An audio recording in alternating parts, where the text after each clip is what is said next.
Hello, everyone. Welcome to the Around the Big Ten podcast. I'm Mark Givler, joined by Chip Minnick, as always. Our pre-spring looks around the Big Ten at all 18 teams continue. We are on the national champion winning Ohio State Buckeyes. Quite a roller coaster ride in 2024 if you're an Ohio State fan.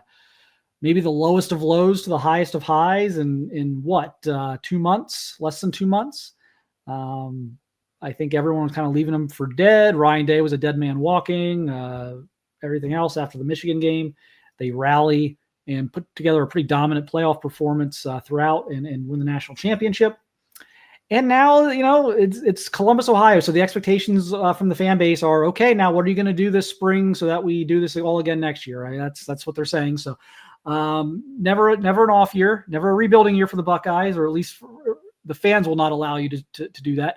So let's dive into this because there is a lot to talk about with Ohio State. It's like, look, talk about staff shakeup. 2 new coordinators, new position coaches, just a lot going on with their coaching staff, Chip. Again, how Matt Patricia hire is wild. That's going to be like fascinating to watch. 2 new, got a new offensive line coach, new quarterbacks coach, elevating Brian Hartline. They've brought in a bunch of support staff guys as well. How does this come together, Chip, and how quickly can it come together? Because again, they play Texas. Week 1. Like, this does not, like, you don't ease into this with 4 MAC schools. No, you don't ease into it. And I freely admit, as I sit here thinking about, like, as you referred to it, Mark, the roller coaster, it's aptly put. But it is great to be talking about the national champion as a lifelong Ohioan. And I, the proud parent of an Ohio State graduate, as well as my son is going to be attending Ohio State this coming fall. Like, to try to impress upon my children that, okay, like 3 national championships since 2002. That is not something that growing up as an Ohio State fan that I had grown accustomed to. So I don't want to ever take it for granted. But you're right. I mean, Ohio State fans are a demanding bunch. There is no letdown. There is no, that you can take a step back. There is going to be the expectation that Ohio State can be in the contention for another national championship. And I think Ryan Day is right to, the way that he concluded the national championship celebration. Let's go get another one. I think, he has the right mindset, but getting the coaches assimilated into the Ohio State program is going to be easier said than done. I think that for some of them, the fact that, as you mentioned, some of them were internal promotions. So Brian Hartline, very familiar with the expectations that Ryan Day has for the offense. I think when it comes to Keenan Bailey, he's another guy that was promoted. But in terms of, how much of a role he will have in the offensive coordination, even though he has that co next to in his title, we'll see. I think it's going to be extremely important to find out what the visions Matt Patricia has for the defense. I'm not suggesting that he needs to come in and say that, we're not going to change anything that Jim Knowles did. But I think respecting what worked, we talk about the idea of, don't throw the baby out with the bathwater. I mean, like, there were a lot of things that worked on that Ohio State defense. So if I'm Matt Patricia, I'm going to be coming in somewhat, I don't want to say humble, but somewhat respectful of what the Ohio State defense accomplished, and say, here's what we did in New England that we believe can enhance the Ohio State defensive experience. And then as far as Tyler Bowen, better than anybody that one of the criticisms that Justin Fry had was on the recruiting front. All indications are that Tyler Bowen has hit the ground running, flooding the scholarship offers for offensive linemen. But he's going to need to develop an offensive line that is losing. We had already grown accustomed to, unfortunately, Josh Simmons being out of the starting lineup, but Donovan Jackson, Seth McLaughlin, and let's not, Josh Fryer. Let's not ignore the fact that Josh Fryer. So Fortunately for Ohio State that they rotated a lot of players in, but getting that offensive line to be a cohesive unit, that's going to be something that understandably that Ohio State fans are going to be keeping a close eye on. Yeah, there's like so many subplots to this topic of getting the new coaches assimilated. I mean, and again, like luckily you kept most of your offensive staff intact, or at least most of your offensive staff was there last year. So like Billy Fessler, the new quarterbacks coach, was there last year. Ryan Day, offensive guy, quarterbacks guy. Brian Hartline was there, of course. Keenan Bailey, their new co-OC, there as the tight ends coach. So like they've got guys who have been around the program. Like Keenan Bailey, it's hilarious. Keenan Bailey's like their second longest tenured coach after Larry Johnson. Right. Like people don't realize that because he's still so young, but he's been there like a really long, like in coach years, he's been there forever. Mm-hmm. I mean, there's coaches in this time since Keenan Bailey was like their QC guy to now, there's probably coaches out there who have had 6 or 7 different jobs, like different schools. So like he's been there a while. But this is all like total wild card stuff. And I know people are going to say, take that word as derogatory or negative. It doesn't have to be. Just because something's a wild card, just because something is really hard to predict, doesn't mean it's going to turn out badly. This may turn out amazingly, but there's a lot of unknown here. You've got a first-time play caller, an offensive coordinator. You know, you've got a new quarterbacks coach who's got to work in tandem with Ryan Day, who luckily for Ohio State has been around the program though. And then Keenan Bailey's going to get more and more involved in game planning as a co-OC. And then you've got the new O-line coach, who reputation is good recruiter. They've had basically 4 non-recruiters at offensive line coach in a row in Columbus, if you go back. Mm-hmm. So like expectations are going to be high on Tyler Bowden to come in and immediately improve the offensive line recruiting. And oh, by the way, he's got to, as you mentioned, he's got to put together a new offensive line. And oh, by the way, Billy Fessler gets to manage a quarterback competition that we all think Julian Sayin is going to probably win, that we all think he's well ahead coming into the spring. But even if it's that, like, even if Julian Sayin is clearly going to be their guy, this is a guy who's barely played. He's a redshirt freshman. Like, you've got to get him ready to play Texas at the end of August. Like, he doesn't get to play, Akron or Kent State week 1. And then you get him, you play 4 cupcakes and then you just get him ready for October. Like, he's got to come out and play Arch Manning in Texas week 1, and a very good Texas secondary that, quite frankly, I was just at the combine, many people think might be the best secondary in the country next year. I would argue Ohio State probably thinks their secondary might be the best secondary in the country next year too. So we'll find that out in August. But that's no small task for Billy Fessler. Again, luckily he'll be insulated a bit by Ryan Day and his input and his background as a very successful quarterbacks guy. But there's a lot to process here. And for me, as I've said this before, like Matt Patricia, really out of the box hire, almost Nick Saban-esque in terms of like rehabbing a guy for a year or 2 and then probably sending him off somewhere, to the NFL, back to the NFL. I've kind of been on record as saying, like, I think Matt Patricia's hire, I don't think we're going to sit back and look at Matt Patricia's hire in like 5 or 6 years and say, oh, that was just fine. Like, I think it's going to be wildly successful or wildly not. Like, I don't know that we're going to find this middle ground with him of, oh, that was, they got through it. It was okay. It wasn't great. It wasn't terrible. Like, I feel like it's going to go one direction or the other with Patricia. Am I being too reactionary to that?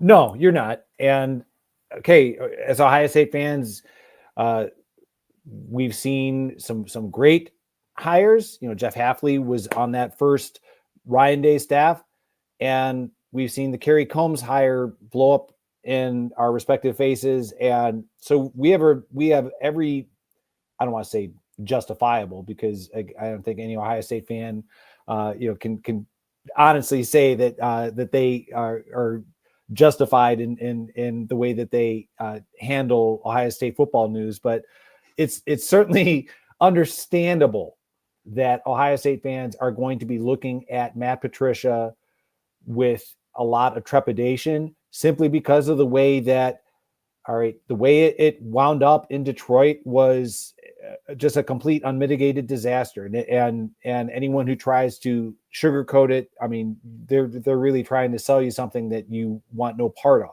And then when you take a step back further and say, all right, well, he was on the staff with New England, and I realize this is going to sound like a shot at Matt Patricia.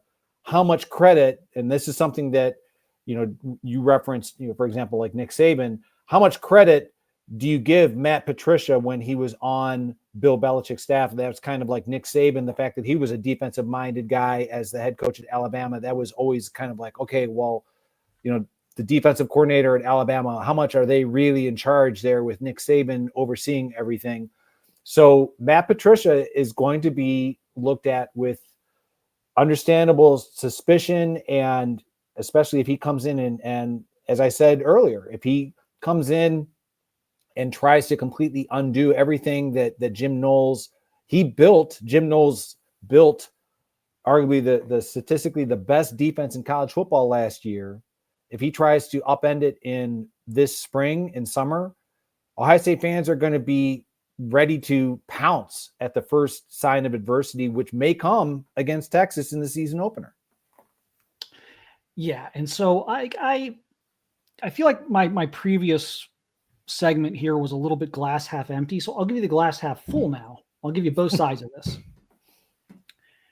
If you do the Ryan Day scouting report, what is one of the big things you put on his list of positives? For me, one of the things on his list of positives on his scouting report would be that's a pretty high percentage, pretty high batting average on his coaching hires. Mm-hmm. Nobody bats 1,000 on this. Like Nick Saban's made disaster hire. Like everyone has made a disaster hire or two that's been a head coach for a while, but nailed a coordinator, his defensive coordinator hire, his offensive coordinator hire, Chip Kelly. No one will admit this now. When he promoted Brian Hartline, people were losing their minds. He's never done this. Why would we? We're Ohio State. We don't promote within. We can go get any receiver coach in the country. Why would we do this? And no one's going to admit they said that now, but that was 1,000% a talking point when he did that. So he saw something there. He's seen things in Keenan Bailey that people got mad about Keenan Bailey. Keenan Bailey's been a great tight ends coach for them. Like, has been a great assistant coach for them.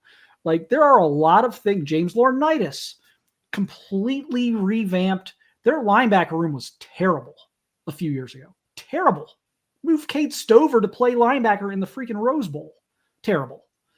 James Laurinaitis has just huge influx of talent there. So, like, the one thing Ryan Day, to me, has consistently done well is put his staffs together. So they've got that.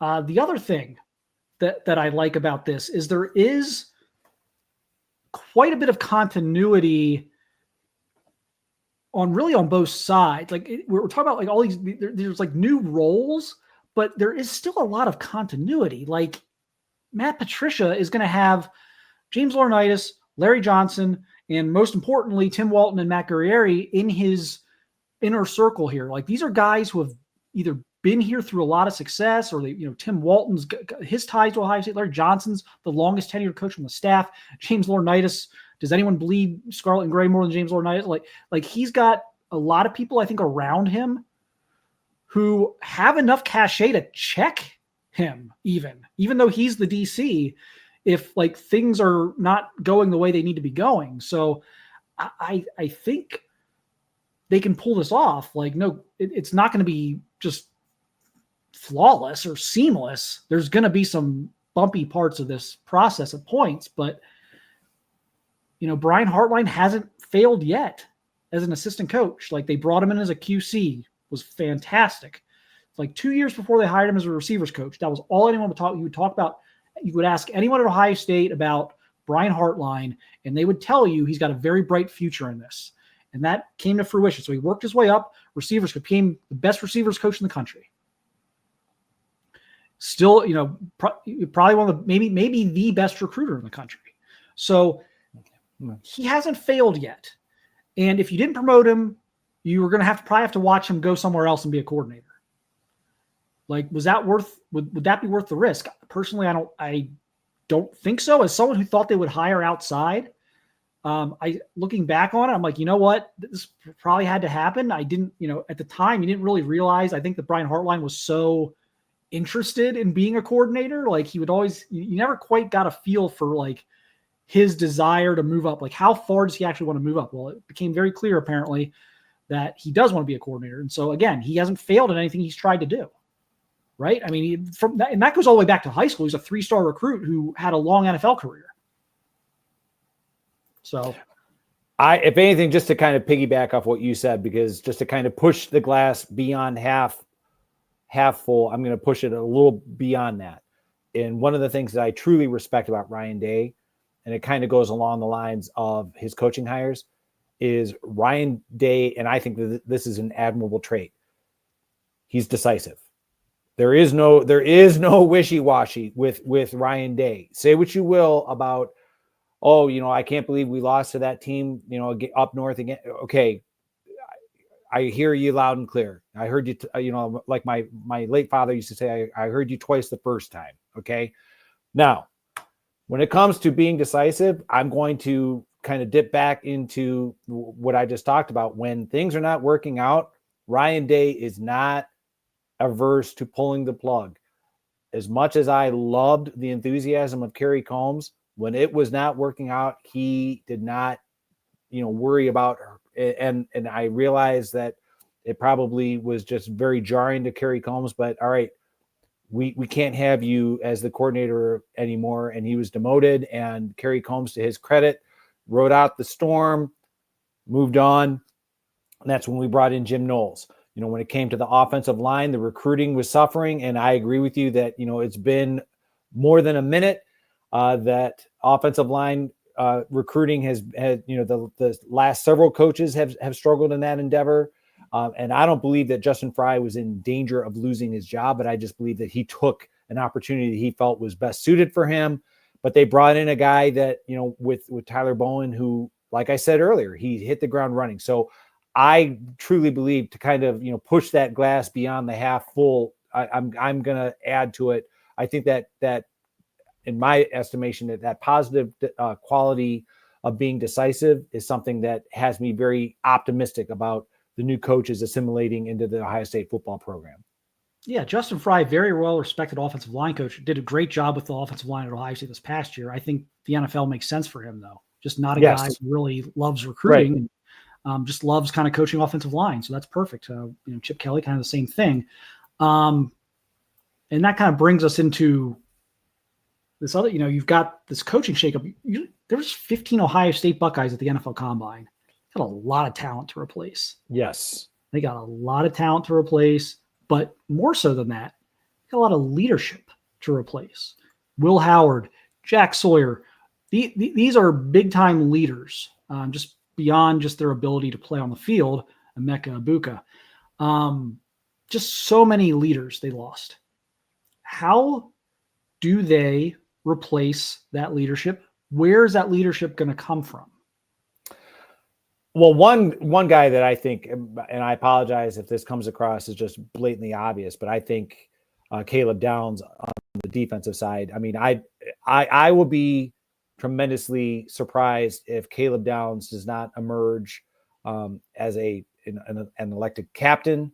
Just because his talent in the secondary, but I think he, in my estimation, he kind of demonstrated leadership already as a transfer last year. His play on the field was evident for Ohio State. So I would think that Caleb Downs would be certainly one a name to be keeping an eye out and an ear out for. Sonny Styles is probably is not necessarily the most difficult thing, but I'd be surprised if Sonny Styles is not wearing the Block O come next summer. I think that he's certainly a prime candidate for that.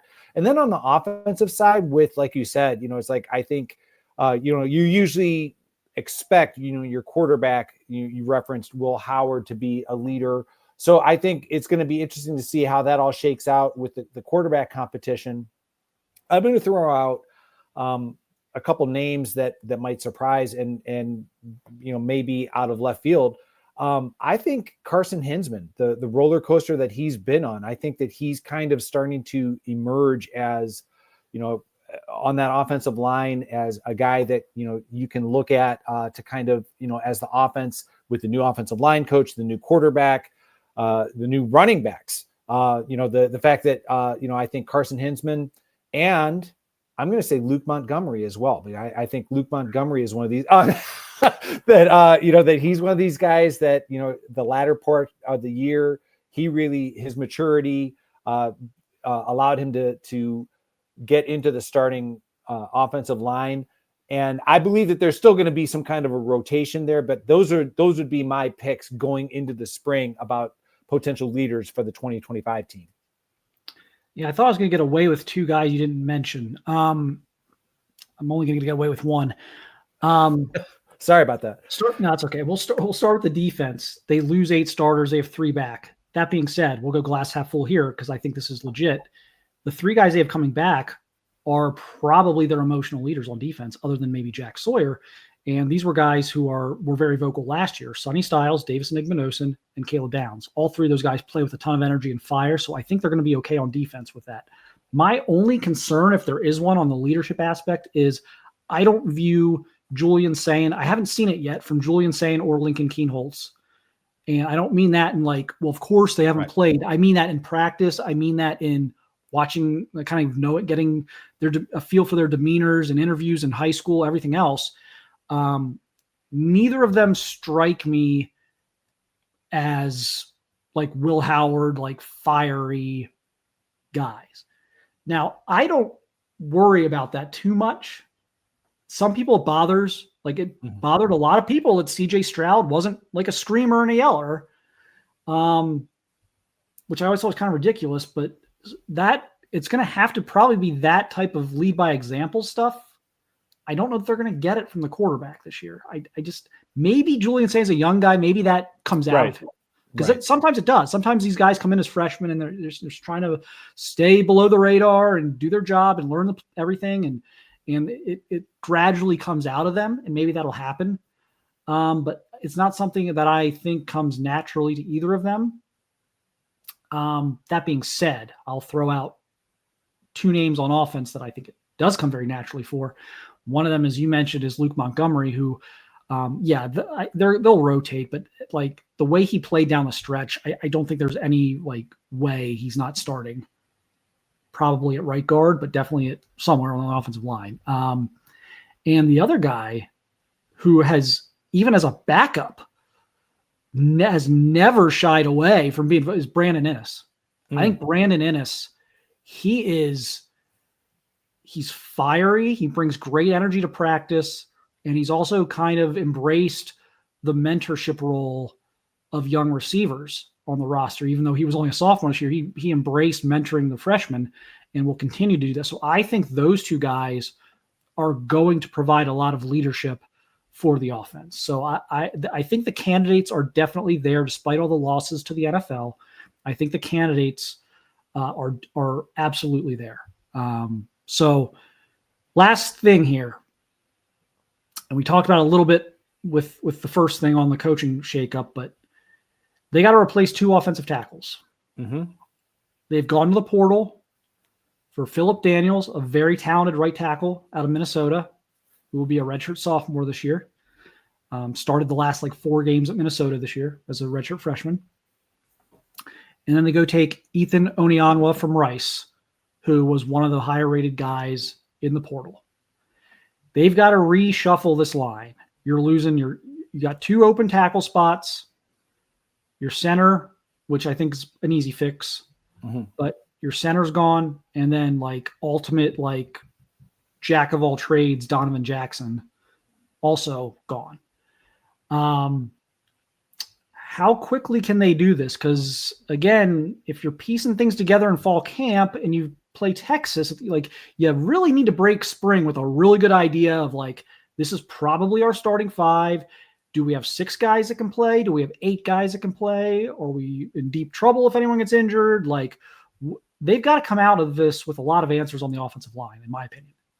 Yeah, I mean, I'm kind of excited. I'd be lying if I didn't tell you about just seeing Onionwa and Daniels, simply because everything that I've heard and read behind the scenes, that they were there at the Ohio State practices as the transfer portal additions, even though they didn't participate in the college football playoff, that these guys are just massive. I mean, that they were just like physically massive. And that's not a shot at the players that were on the offensive line last year. But I think that it'll be interesting to see. Now, Daniels, I think is probably more raw, that, the fact that he's coming from Minnesota, he only started the latter portion of the season for the Gophers last year.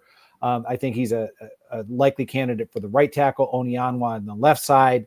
And then, like you said, it's like they've got a nucleus of returning interior offensive linemen. How that all shapes out is going to be crucial. And I'm going to throw a name out there that you probably know far better than a lot of our. You take it from me again, aren't you? Go ahead.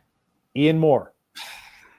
I'm sorry. I'm not. I will say this. I will say this. We don't script this, but it's like what I'm excited about is that Ian Moore is one of these guys who was highly recruited, chose Ohio State. It wouldn't have surprised me. I will say this. You want to talk about not scripted. When everything happened last year and all of a sudden that Zen Michalski went down and, okay, what are we going to do now? And it seemed logical, which is the way it wound up, that Donovan Jackson moving him out to left tackle, and it worked out tremendously for Ohio State.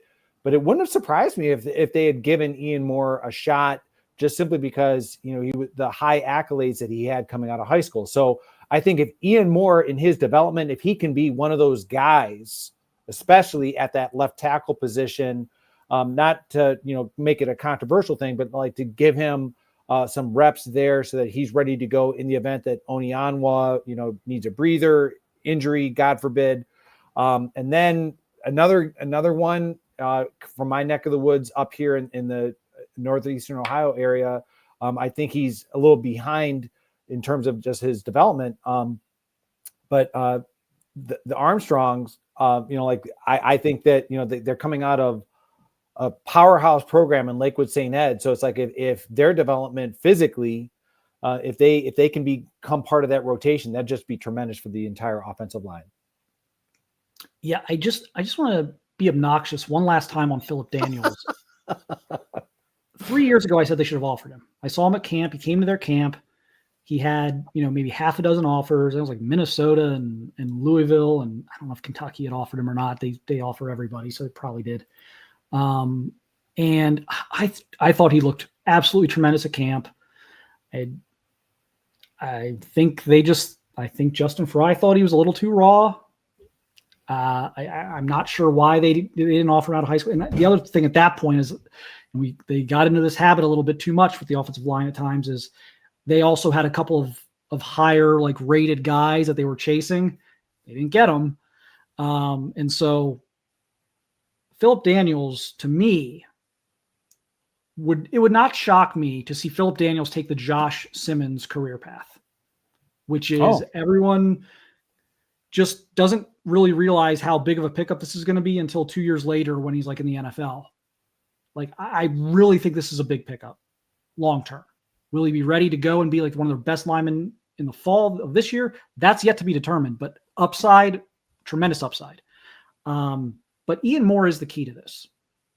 They've cross-trained him at both left and right tackle and have been since the moment he arrived on campus. So you can have this three-man tackle tandem. They had this at guard last year, and it worked out really well by the end of the year. And so you can maneuver the pieces a little bit here. And so what does that look like? Is it Onyanwa at left, Daniels at right, and then Moore's your guy who just jumps in for either one of them and rotates in? Or does Ian Moore beat out Philip Daniels at right tackle? And Daniels is the guy who's got to kind of rotate in. I mean, I think that's going to be a legitimate competition. As much as I love Philip Daniels, I'm not writing off Ian Moore. I think they're going to make those guys compete, but it does to get to my point is it drives competition. Ian Moore is the key to driving competition, or else you're just bringing in two guys who are going to get no push because Zen Michalski's gone and George Fitzpatrick, who you thought was going to be a depth tackle for you, went to the portal, and you're left, with not a lot. Now Deontay Armstrong and his development is going to be key as well. So I think you've got enough depth there if you don't get any unlucky injuries. But yeah, they've got to piece that together. I'm not worried about the interior. It's going to be Hinsman at center. Probably it's going to be like Hinsman center, Sierveld left guard, Montgomery right guard. Like I'm willing to like die on that hill already that's what it's going to look like. And then it's going to be up to the rest of the offensive linemen to force their way into a rotation there. But I think they have a little more playable depth at tackle this year. And last year, but so you don't count Donovan Jackson into your tackle depth because you don't think it's ever going to come to that.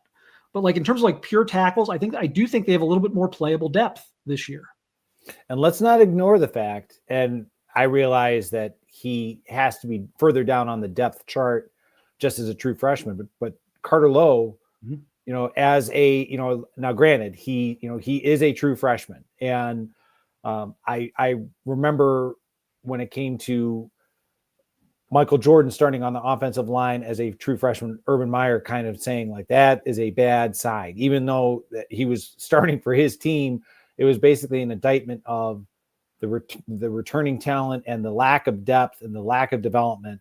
But getting to my point that I think, Carter Lowe, if he can be cross-trained in the same manner and fashion as you referenced with Ian Moore, I think that's just another thing to be optimistic about for the Ohio State offensive line beyond the 2025 season. Big Carter Lowe fan. So I agree with you. I think they will do that. And then it's like, okay, like looking forward, like how do you set this up? Again, is like Ian Moore the backup? It's probably your backup tackle at both spots if something happens. I mean, now when you run the twos, you'll have to put another tackle out there. So I'm guessing it'll be like Ian Moore or Phillip Daniels running with Deontay Armstrong would be my guess, with Right. Carter Lowe behind them as like the fifth tackle basically. And so I think this is a good position for Carter Lowe to be in, where I think they can get him into some games this year. They can probably keep his red shirt. Yep. I'm not a red shirt guy except for offensive linemen. So exactly. only place them for red shirts. So I think he's in a good spot I think he's in a good spot in terms of, I think they'd have to have a couple of injuries for him to be thrust into any type of high leverage situation. So I think he'll be able to develop well, very high on him, very high on his abilities long-term. But you're right. I agree that's a nice kind of ace in the hole there, is to have a very highly rated tackle like him coming in to provide you even more depth there at tackle. But I think it's gonna be interesting. I think it's gonna be an interesting battle. And I know I referenced like right tackle with Daniels and Moore. They're not gonna just give it to Onyanwa either. I mean, so it's gonna be. I think that's gonna be an interesting thing to watch though this spring, is kind of who's pushing for time, how close are these battles at tackle. Because I think a lot of their stars from last year that are back are going to get a lot of time off this spring. I don't think Jeremiah Smith's going to be doing too much. I don't think like Carson Hinsman's going to be doing all that much. I don't, there's a lot. Probably Carnell Tate's going to have some bubble wrap on him. Caleb Downs is going to have bubble wrap, but there's going to be some of these things with these transfers and these young guys like, hey, you guys haven't been through this yet as starters or even in this program at all. In some cases, we're going to push you guys. And, again, Caleb, will see you in August. But so that's going to be very interesting to me, because I do think they'll push this offensive tackle spot a little bit in the spring. Absolutely. All right. We have wrapped this up. I think that was a long time to talk about three things. I think we got let's be fair to our audience. Okay. We're talking about the program that we know most, I'd like to believe that we're most familiar with. I mean, when it comes to, like the Big Ten, we have, again, like kind of from the outside looking in, like what we believe are the pressing issues. But when it comes to Ohio State, obviously, I continue to, always try to point out, like your knowledge of like the ins and outs of what's going on with Ohio State recruiting. Behind the scenes what is happening and kind of who they're targeting and all that, as well as like the moves with the coaches. I think that it kind of lent itself for us going a little bit longer than we normally would on any of the other Big Ten programs. Yeah, look, it's a team that just won the national championship and then sent right. 15 guys to the NFL Combine. There are a lot of questions. I mean, there's a lot of them. There's a lot, and then just has 2 new coordinators. So yeah, there's a lot to talk about. There's a lot to unpack. It's gonna be a very interesting spring in Columbus. I'm sure, like I said, Ohio State fans will be all over it. They start on the 17th. St. Patrick's Day. I couldn't remember if it was 16th or 17th. I was like, yeah, it was. Yeah. So it's so strange to think about how, it's just one of those things where, again, I say it with a smile on my face, the defending national champions, but it's like, okay, it's strange to be thinking about, like, okay, you're moving forward into 2025 because the 2024 national championship game was just at the end of January. So it's like 6 weeks ago. Exactly. Yeah. Yep. So life comes at you fast. Yes, it does. Thanks, everyone. Again, if you're watching this on Saturday Glory, youtube.com / Saturday Glory, you can watch all of the Big Ten capsules we did, pre-spring questions on all 18 teams in the Around the Big Ten playlist, or you can download the Around the Big Ten podcast on any audio platform of choice. But we appreciate everyone's support, appreciate everyone watching and listening. Let us know what your big questions are for Ohio State in the comments, what you want to see this spring, what you're hoping to learn about the team. But we will let everyone go now and appreciate it. We'll be back in a few days with another episode, but we'll catch you next time.